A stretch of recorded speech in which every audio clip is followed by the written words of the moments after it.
Bismillahirrahmanirrahim. Assalamualaikum warahmatullahi wabarakatuh. Alhamdulillah, summa alhamdulillah, wassalatu wassalamu ala rasulillah, amma ba'd. Alhamdulillah, bagaimana kabarnya semua Bapak Ibu, sahabat magnet rezeki yang dirahmati Allah. Semoga kita semua selalu berada dalam limpahan, curahan, rahmat, dan karunia yang tak terbatas dari Allah Subhanahu wa Ta'ala. Semoga kehidupan Anda bertambah keberkahannya, bertambah kemuliaannya, bertambah kejayaannya, dan terutama bertambah disayang oleh Allah Subhanahu wa Ta'ala. Bapak Ibu, pada kesempatan kali ini saya ingin menyampaikan materi tentang detox rezeki. Ya,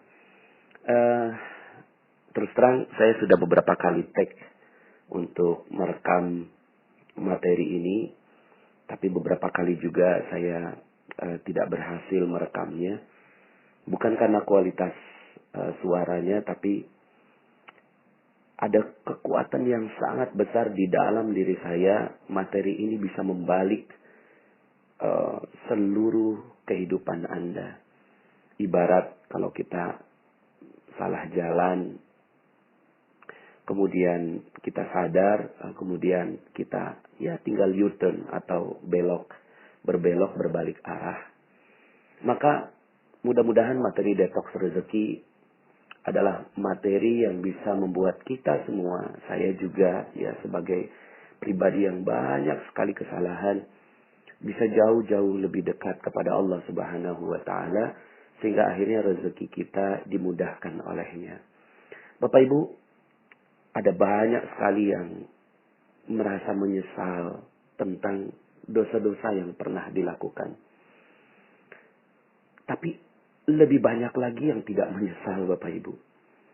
Lebih banyak lagi yang tidak mengetahui tentang dosa-dosa yang dilakukan. Lebih banyak lagi yang tidak mengerti tentang perisai rezeki. Dia hanya mengerti tentang kenapa hidup susah, kenapa hidup kok jadi ribet, kenapa kok rezeki jadi seret, kenapa kok hidup tidak mudah dijalani, kenapa tampaknya Allah tidak adil begitu. Tapi betapa banyak orang di luar sana yang tidak sadar bahwa ternyata seluruh sebab-sebab dari yang terjadi pada kehidupannya hanyalah perisai rezeki yang dicintai betul olehnya. Sehingga akhirnya dia tidak merasa bahwa dia telah melakukan kesalahan. Maka bagi Anda yang menghubungi saya secara pribadi dan kemudian mengatakan tentang betapa hinanya diri kita, betapa hinanya diri saya ketika mendengarkan materi tentang jodoh terbaik, mendengarkan materi tentang cacat yang sempurna, mendapatkan cerita tentang betapa banyaknya orang yang bersalah lalu kemudian berharap Allah Subhanahu wa Ta'ala mengampuninya, tentang materi-materi yang berkaitan dengan apa yang sudah saya sampaikan sebelumnya. Bapak Ibu, bagi mereka-mereka yang sadar akan perisai rezekinya, saya ingin ucapkan selamat kepada Anda. Kenapa? Karena kesadaran akan kesalahan adalah rezeki itu sendiri. Kesadaran bahwa kita berbuat salah itu adalah rezeki yang tidak ternilai, Bapak Ibu. Karena siapa sih yang gak pernah berbuat salah? Siapa yang gak pernah berbuat dosa? Kullu bani Adam khatta'un. Seluruh bani Adam, tak terkecuali para nabi dan rasul, khatta'un, berbuat salah, berbuat dosa, berbuat khilaf. Wa khairul khatta' at-tawwabun, dan sebaik-baik orang-orang yang berdosa adalah mereka yang bertaubat kepada Allah Subhanahu wa Ta'ala. Di sepanjang sejarah ada banyak sekali kisah tentang orang-orang yang berdosa lalu berbalik arah. Berdosa berbalik arah lalu Allah tinggikan derajatnya. Berdosa berbalik arah Allah tinggikan derajatnya. Nabi Musa alaihissalam ketika beliau merasa tangannya hina betul ketika memukul seseorang yang dibelanya, sebenarnya ada konflik antara kaumnya Bani Israel dengan pengawalnya. Fir'aun, ya. Lalu kemudian dipukul, dan kemudian terbunuh. Dan kemudian Nabi Musa merasa hina sekali. Nabi Musa merasa dirinya bersalah sekali karena telah membunuh. Karena dalam sebuah ayat Allah Subhanahu wa taala berfirman, barang siapa yang membunuh satu manusia itu sama dengan membunuh seluruh manusia. Wa man ahyaha faka'annama ahyan nasa jami'a. Tapi sebaliknya, jika seseorang itu telah menghidupkan jiwa seseorang, maka dia sama dengan seperti menghidupkan seluruh jiwa manusia. Tapi subhanallah Bapak Ibu, kehinaan yang dianggap oleh Nabi Musa berbalik arah menjadi kemuliaan yang Allah Subhanahu wa taala pilihkan untuk beliau, yang akhirnya diangkat menjadi nabi. Ya. Jadi nabi juga berbuat salah, tapi kemudian ketika sadar akan kesalahannya, lalu kemudian Allah angkat derajatnya menjadi nabi bahkan. Nabi Yunus alaihissalam, ketika beliau sudah tidak sanggup menghadapi kaumnya, ya, yang akhirnya dia melarikan diri dari kaumnya yang Allah Subhanahu wa taala utus untuk berdakwah. Tapi kemudian akhirnya di dalam perut ikan paus yang besar, Nabi Yunus menyadari kesalahannya. Lalu kemudian gema dari doanya terdengar sampai kita saat ini. La ilaha illa anta subhanaka inni kuntu minaz zalimin. Tidak ada ilah selain engkau ya Allah. Maha suci engkau. Inni kuntu minaz zalimin. Ya Allah, saya ini termasuk orang-orang yang zalim. Ini adalah kesadaran Nabi Yunus akan dosa-dosa yang dilakukannya. Nabi Adam alaihissalam juga kisah tentang berdosa. Ketika takdirnya masuk dalam surga Allah Subhanahu wa taala, lalu kemudian tergoda, ya, dan kemudian akhirnya diturunkan ke muka bumi, maka sepanjang kehidupannya Nabi Adam alaihissalam berdoa, Rabbana zalamna anfusana wa illam taghfir lana wa tarhamna lanakunanna minal khasirin. Ya Allah, aku telah menzalimi diriku sendiri.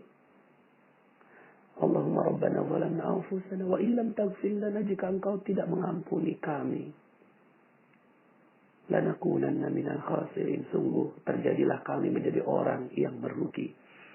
Kisah Nabi Adam adalah kisah pengampunan, kisah pertaubatan. Sepanjang kehidupan Nabi Adam adalah meminta ampun kepada Allah Subhanahu wa taala.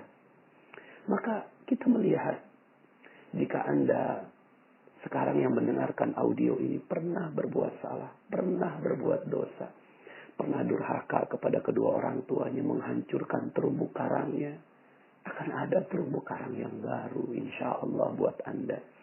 Bagi Anda yang mungkin mendengarkan materi jodoh terbaik lalu terpukul sekali, apa begitu Pak Nas? Apa saya begitu hina? Saya pernah berzina dalam kehidupan saya sebelumnya. Bersyukurlah, karena nyawa kita belum sampai ke kerongkongan. Nyawa Anda, nyawa kita semua yang masih bisa mendengarkan audio ini belum sampai ke kerongkongan. Masih ada kesempatan untuk bertaubat kepada Allah Subhanahu wa taala. Memang benar, Allah seakan-akan ingin memberikan pesan bahwa hukumannya adalah dirajam sampai mati. Memang benar. Seakan-akan untuk menunjukkan bahwa benar-benar dosanya besar sekali. Karena selama ini kita tidak pernah menganggap bahwa itu dosa. Kita iyalah dosa, tapi kita tidak pernah menganggap bahwa dampaknya begitu besar kepada kehidupan dunia kita maupun kehidupan akhirat kita. Kita anggap ya nantilah minta ampun kepada Allah, salaman kepada manusia, lalu kemudian bertaubat kepada Allah, diampuni. Enggak sesederhana itu. Ketika kita sadar bahwa ini adalah dosa yang sangat besar, maka itu adalah rezeki yang luar biasa buat kita. Mungkin selama ini Anda menganggap bahwa, waduh Pak Nas, kalau saya sudah pernah berzina, pantas saja rezeki saya hancur seperti ini. Karena memang sepertinya saya sudah tidak pantas untuk mendapatkan rezeki dari Allah. Tapi yuk sama-sama. Yuk sama-sama kita bergabung dengan kafilah pertaubatan. Dengan kafilah orang-orang yang sadar akan dosanya. Kafilah para nabi yang mengakui dosa. Kafilah orang-orang yang dimuliakan oleh Allah Subhanahu wa ta'ala. Bahkan ada banyak sekali kisah tentang mereka-mereka yang sadar akan dosanya. Tapi kekuatan kesadaran akan dosa. Kesadaran akan dosa ini yang membuat akhirnya Umar bin Khattab dalam sebuah hadis Rasulullah SAW bersabda, "Ittaqillaha haitsuma kunta wa atbi'is sayyi'atal hasanata tamhuha." Bertakwalah kepada Allah dimanapun kau berada, dan iringilah perbuatan buruk dengan perbuatan baik. Karena kebaikan dapat mengkompensasi keburukan. Maka hadis ini menjadi kabar gembira bagi Umar bin Khattab radhiyallahu an. Menjadi kabar gembira dan dijadikan ini sebagai ruh kehidupan bagi Umar bin Khattab radhiyallahu an. Ruh kehidupan bagi Umar. Ya. Ketika kesalahannya ingin ditutupi dengan kebaikan demi kebaikan demi kebaikan, sampai akhirnya Umar bin Khattab radhiyallahu an menjadi manusia mulia yang kita kenang sampai sekarang. Karya dari Umar bin Khattab radhiyallahu an, masya Allah, begitu besar. Dan ternyata itu berangkat dari sebuah kesadaran akan kesalahan. Dan ini adalah rezeki yang mulia. Rezeki yang besar. Umar bin Khattab mungkin ada perasaan khauf, ada perasaan takut. Ya Allah, apakah benar aku bisa diampuni oleh Engkau? Sementara dosaku begitu banyak, ya Allah. Tapi kemudian akhirnya Umar bin Khattab tidak larut dengan kesalahannya. Tidak larut dengan dosanya. Umar bin Khattab menutupinya dengan beramal lagi. Amal apa lagi? Amal apa lagi? Amal apa lagi yang bisa kulakukan agar bisa mengambil hatinya Allah untuk mengampuni dosa saya yang sangat-sangat besar. Maka Bapak Ibu yang dirahmati Allah Subhanahu wa taala, mungkin sebagian di antara Anda ketika mendengarkan materi tentang perisai rezeki, lalu kemudian saya mulai bongkar sedikit demi sedikit dosa-dosa yang kita lakukan. Kita merasa pantas. Ya pantas aja rezeki kita nggak datang Bapak Ibu. Karena perisai kita begitu besar. Tapi kita punya Allah. Kita punya Allah yang maha mengampuni. Yang maha sayang akan hambanya. Yang maha sayang akan hambanya. Maka mari kita juga renungkan tentang sebuah hadis. Kisah tentang seorang yang telah membunuh 99 orang. Membunuh 99 orang. Satu orang saja dibunuh. Selaksana membunuh seluruh manusia. Lalu kemudian ini membunuh 99 orang. Tapi kemudian dia sadar. Hati nuraninya keluar. Bekerja. Sensornya bekerja. Lalu kemudian ada hidayah yang merasuk di dalam hatinya. Lalu kemudian bertanya, apakah aku bisa diampuni ya Allah? Sementara aku telah membunuh 99 orang. Lalu kemudian dia bertemu dengan seorang ulama pada saat itu. Ya, ini cerita di zaman Bani Israel dikisahkan oleh Rasulullah SAW. Pada saat itu bertemu ulama. Wahai syekh, wahai ulama, saya ini telah berdosa. 99 orang telah saya bunuh. Apakah saya bisa diampuni oleh Allah? Tapi kemudian ulama ini mengatakan, mana mungkin kau bisa diampuni? Satu orang saja sudah selaksana membunuh seluruh manusia. Kamu telah membunuh 99 orang. Karena perasaan begitu putus asa akan rahmat dari Allah Subhanahu wa taala. Akhirnya ulama ini dibunuh dan genaplah 100.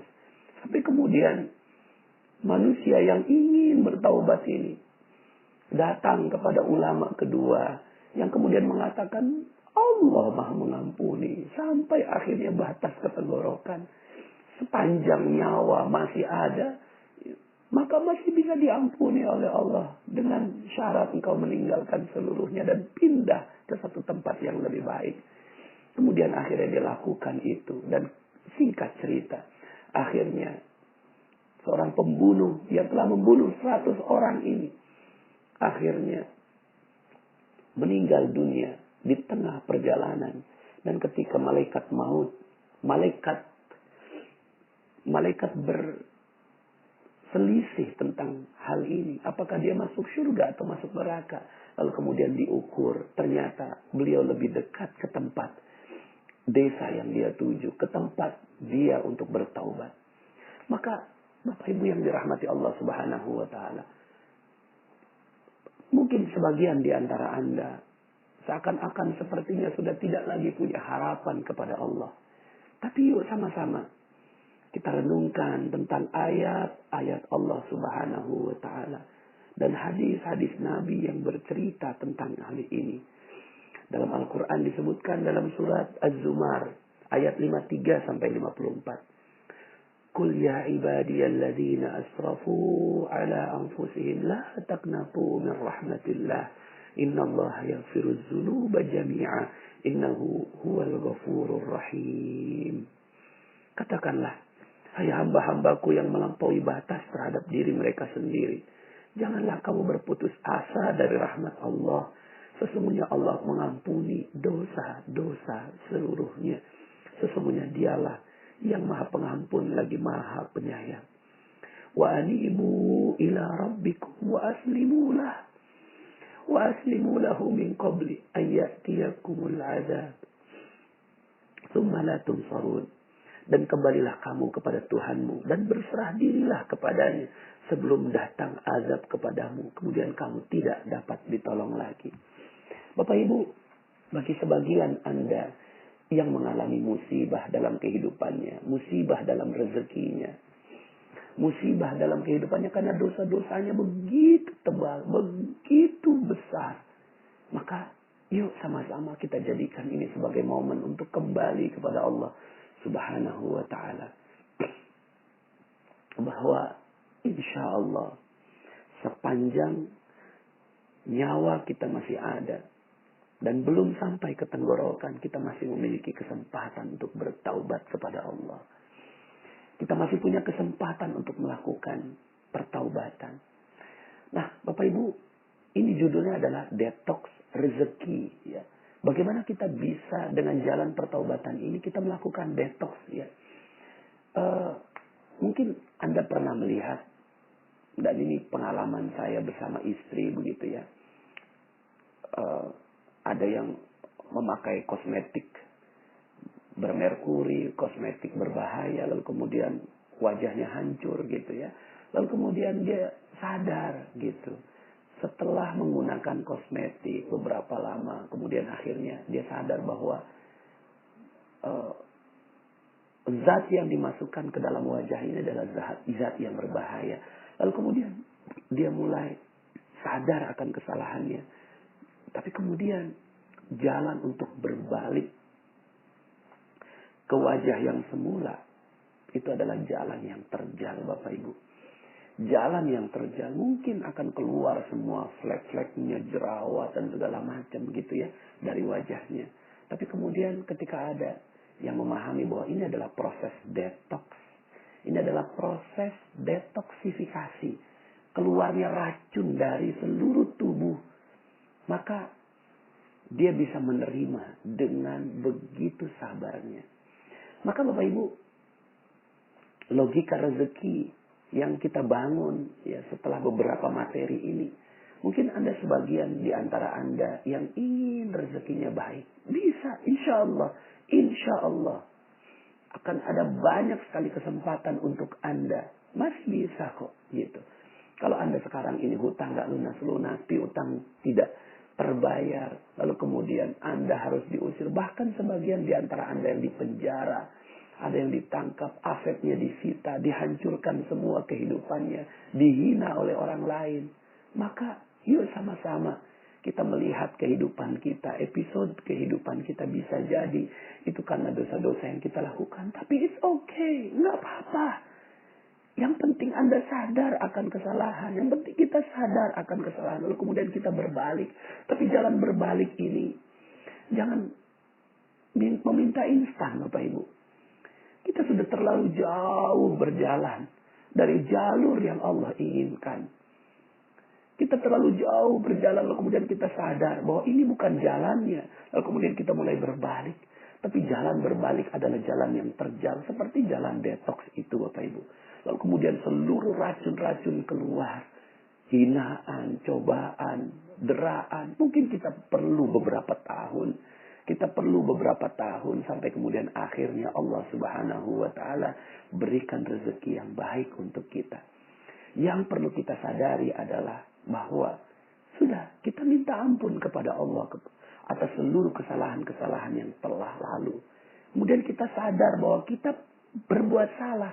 Yang repotnya ini ada banyak orang yang ingin rezekinya berlimpah, tapi dia nggak sadar bahwa dia pernah berbuat salah. Merasanya bahwa hidup saya baik-baik saja, saya nggak pernah berbuat salah. Ya.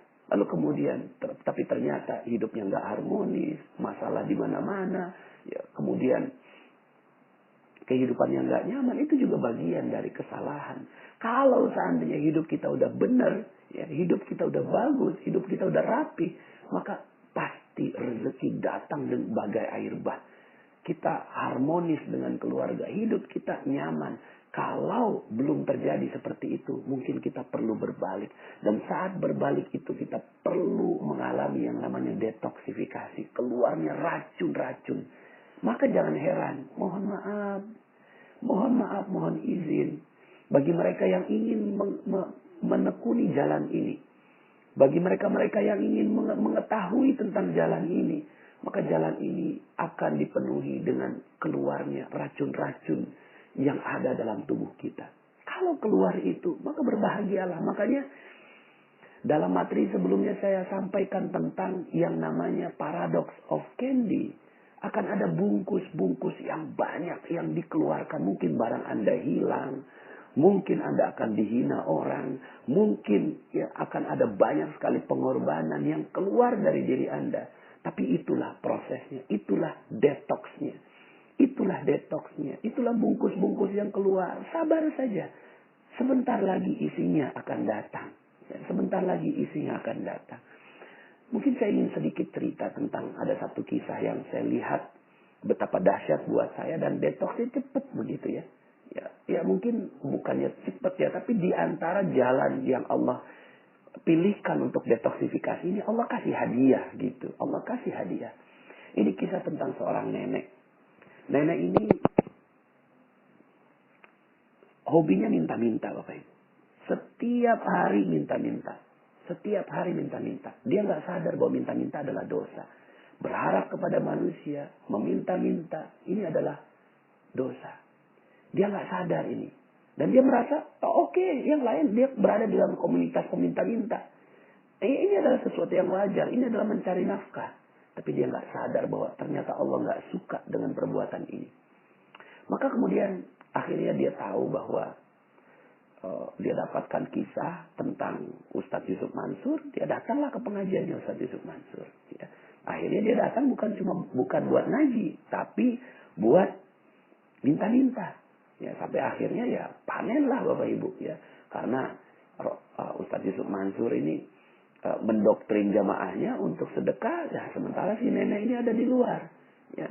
Tinggal menengadahkan tangan sampai kemudian akhirnya seluruh jamaahnya menjadikan sang nenek ini sebagai alat praktikum Bapak Ibu ya. Lalu kemudian dia lakukan itu terus sampai kemudian akhirnya ketahuan sama jamaah Bapak Ibu. Dilaporkan sama Ustadz Yusuf Mansur. Ya kemudian ketemu. Nenek datang pengen minta-minta. Enggak Ustadz, saya nggak pengen minta-minta. Saya pengen ngaji Ustadz. Wah ini banyak orang yang laporan nenek seperti ini. Enggak Ustadz, gini aja deh. Kalau besok datang pengen ngaji silakan dah. Tapi kalau datang pengen minta-minta lebih baik jangan. Gitu. Kurang lebih seperti itu isinya nasihat Ustadz Yusuf Mansur kepada sang nenek. Akhirnya itu si nenek datang lagi besoknya.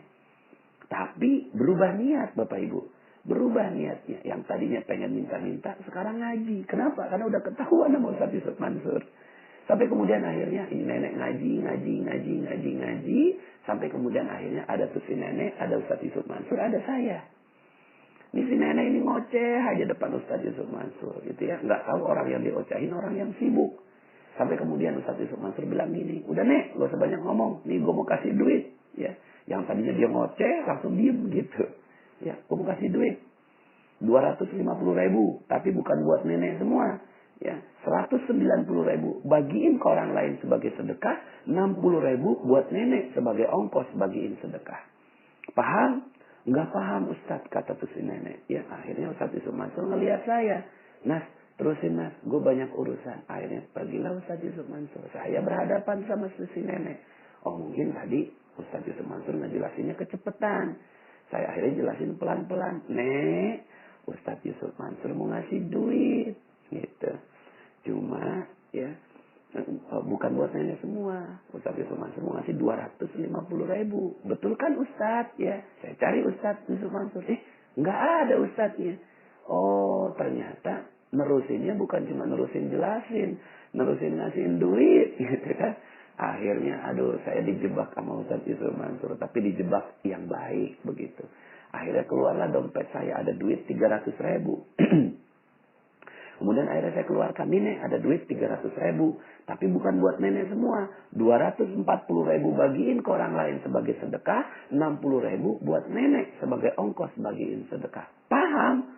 Paham Ustaz, cepet banget pahamnya. Kenapa? Karena yang sebelumnya nggak ada duitnya, sekarang ada duitnya. Jadi orang kalau dijelasin ada duit, cepet paham gitu.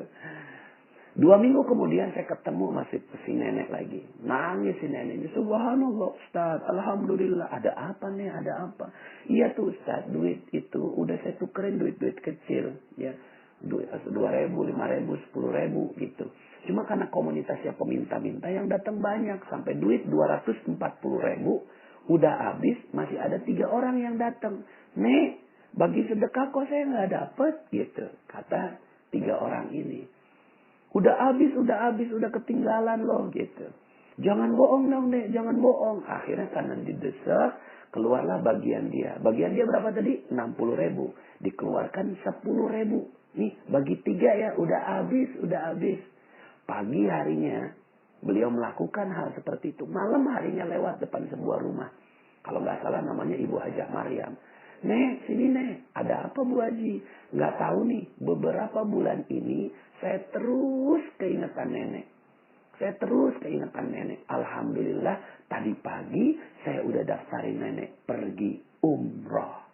Subhanallah. 10.000 pergi umroh. 10.000 pergi umroh. Masya Allah, ini yang namanya detox rezeki Bapak Ibu. Kita lihat prosesnya. Pertama, sang nenek melakukan dosa. Apa dosanya? Dosanya meminta-minta dan memanfaatkan masjid sebagai ladang untuk meminta-minta. Ini dosa. Ya. Ini dosa yang dia lakukan tapi dia nggak sadar. Dia merasa bahwa it's okay, semua juga melakukan itu, gitu ya. Tapi ternyata dia telah menggantikan manusia, telah menggantikan masjid, telah menggantikan pengharapan ke orang lain dibandingkan dengan pengharapan kepada Allah. Dan ini adalah salah satu bentuk dari dosa. Ya, ini satu. Tahap yang pertama adalah melakukan dosa. Yuk kita berkaca. Mungkin sebagian di antara kita, saya juga termasuk, pernah melakukan dosa, gitu ya. Lalu kemudian kita coba teliti, apa ya salahnya, gitu ya. Apa ya salahnya? Terus kemudian kita coba meminta, bertanya kepada Allah, ya Allah saya salah di mana? Gitu ya.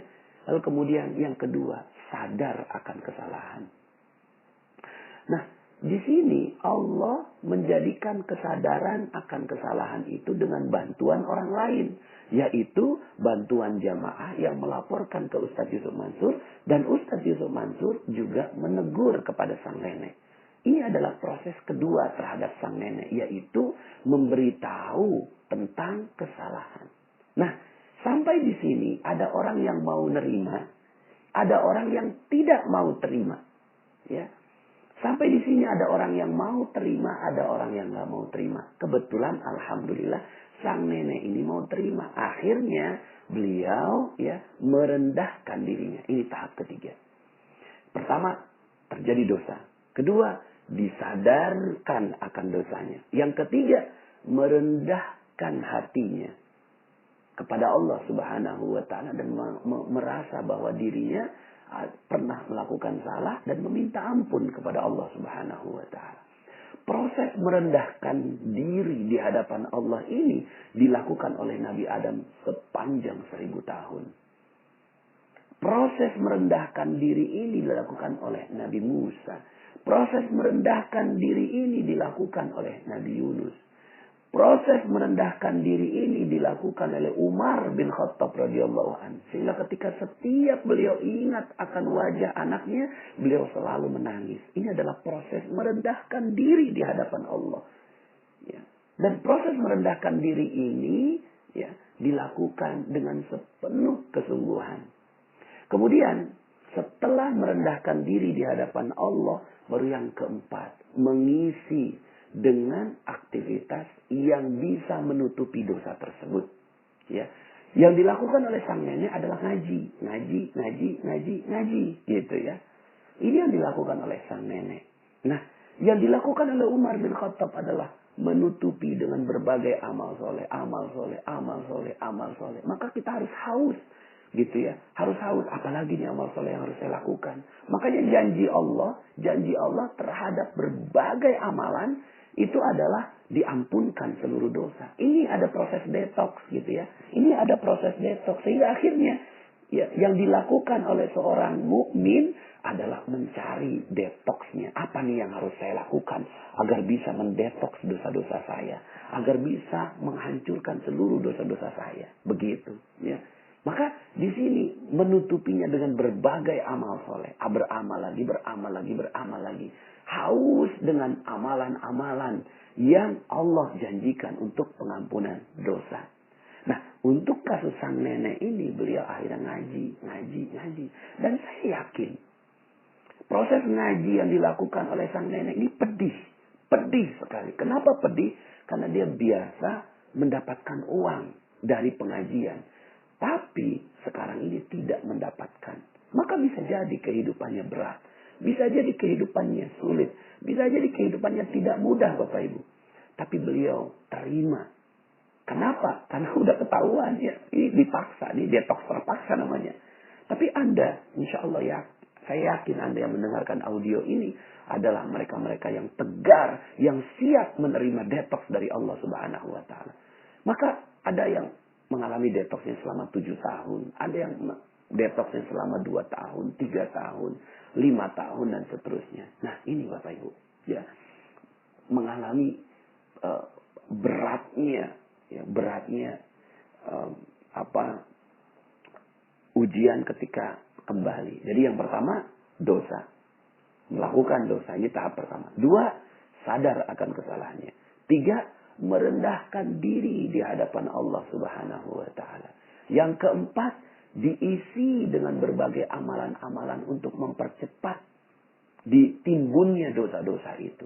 Dan yang kelima adalah bersabar dengan prosesnya. Bersabar dengan proses detoxnya. Ya. Bersabar dengan prosesnya. Yang keenam, bersabar ketika muncul berbagai kesulitan-kesulitan dalam proses detox ini. Ya. Kalau ini yang sudah dilakukan, maka terjadi yang keenam, Bapak Ibu. Yang keenam ini adalah ujian. Ujian terhadap proses detox kita. Ujian yang terjadi pada sang nenek adalah ya diberikan harta. Dan harta ini amanah. Amanah ini harus disampaikan kepada pemiliknya. Dan ternyata sang nenek melakukannya dengan berhasil. 240.000 dibagikan semuanya. Dan ternyata tidak cukup dengan itu. Yang dilakukan oleh sang nenek adalah menambah amanah itu ya dengan pengorbanan. Yang dilakukan mengorbankan 10.000 dari yang dimilikinya untuk ya menenangkan orang-orang. Dan akhirnya tahap terakhir dari proses ini ya tahap yang ke-9 adalah terjadinya keajaiban. Keajaiban ini terjadi adalah karena hadiah Allah. Allah suka dengan orang yang kembali. Allah suka dengan orang yang melakukan proses detoksifikasi itu. Ya, Allah suka dengan orang yang kembali kepada Allah Subhanahu wa Ta'ala. Maka Bapak Ibu yang dirahmati Allah Subhanahu wa Ta'ala, mudah-mudahan materi ini bisa membuat kita akhirnya mendapatkan optimisme kembali. Bahwa Allah maha memberikan hadiah untuk kita. Dan mungkin sepanjang perjalanan itu didetoks lagi hadiah. Detoks lagi hadiah lagi. Detoks lagi hadiah. Hadiah-hadiah kecil yang Allah akan berikan pada kita. Bersyukur dengan setiap hadiahnya. Lalu kemudian detox lagi, hadiah lagi, detox lagi, hadiah lagi. Terus sampai kemudian akhirnya bersih kita seluruhnya dari seluruh dosa-dosa kita. Nah, maka Bapak Ibu yang dirahmati Allah, ada banyak sekali ayat-ayat yang menekankan tentang hal ini, ya. Misalnya dalam surat An-Nisa, "Wa may ya'mal su'an aw yadhlim nafsah, tsumma yastaghfirillah, yajidillaha ghafurar rahima." Dan barang siapa yang mengerjakan kejahatan dan menganiaya dirinya sendiri, kemudian ia mohon ampun kepada Allah, niscaya ia mendapati Allah Maha Pengampun lagi Maha Penyayang. Ya. Kemudian juga dalam surat At-Taubah ayat 104.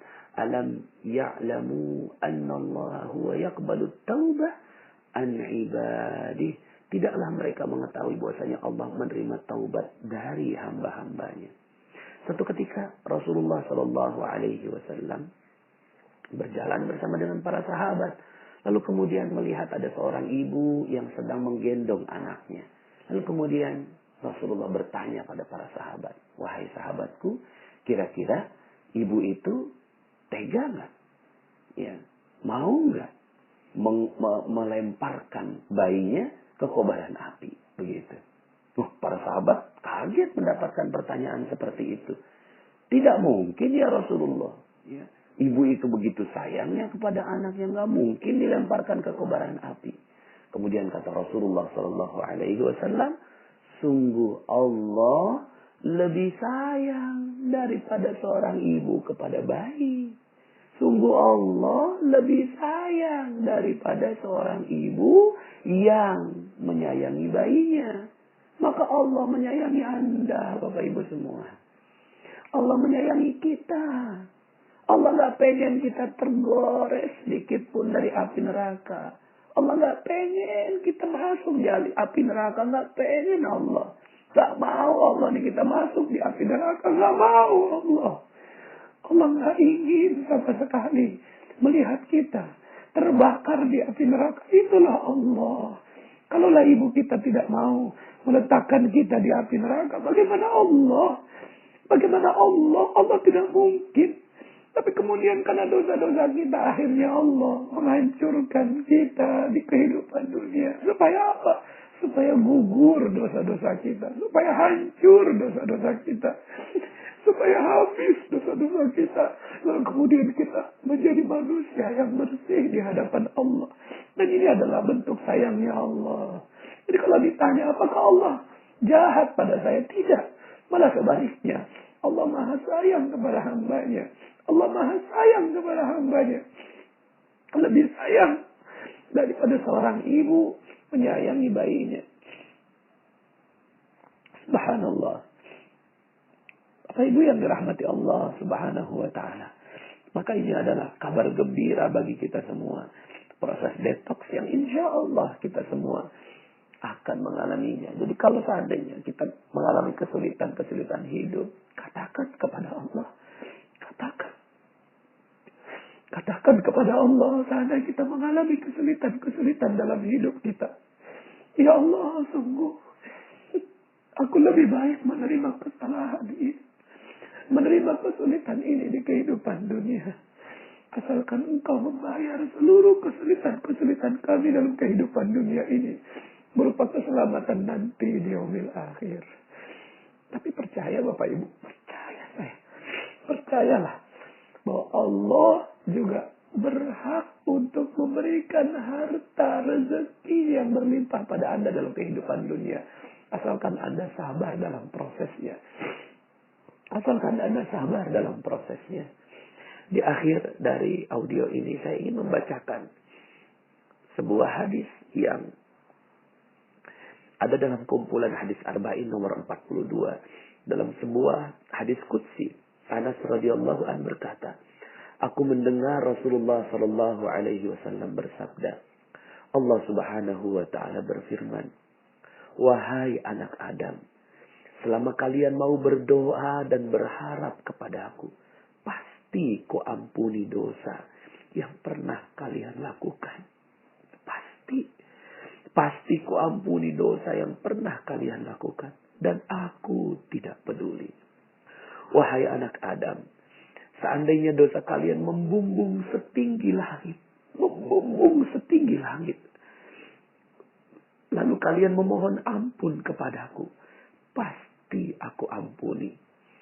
Wahai anak Adam, seandainya kalian datang kepadaku dengan membawa kesalahan sepenuh bumi, asalkan tidak menyekutukan aku, pasti aku mendatangimu dengan membawa ampunan sepenuh bumi pula. Subhanallah, Masya Allah. Mudah-mudahan kita semua diampuni oleh Allah Subhanahu wa ta'ala. Mungkin yang perlu kita lakukan adalah banyak-banyak beristighfar. Banyak-banyak beristighfar kepada Allah Subhanahu wa ta'ala. Semoga dengan istighfar ini Allah Subhanahu wa ta'ala akan mengampuni seluruh dosa-dosa kita. Mudah-mudahan dengan seluruh dosa-dosa ini Allah Subhanahu wa ta'ala akan mengampuni seluruh dosa-dosa yang kita lakukan. Yang kita bisa lakukan adalah beristighfar, lalu kemudian bertaubat kepada Allah Subhanahu wa ta'ala. Kemudian kita baca doa Sayyidul Istighfar yang nantinya akan saya ajarkan dalam kesempatan berikutnya. Kemudian juga membaca tahlil La ilaha illallah. Membaca La ilaha illallah.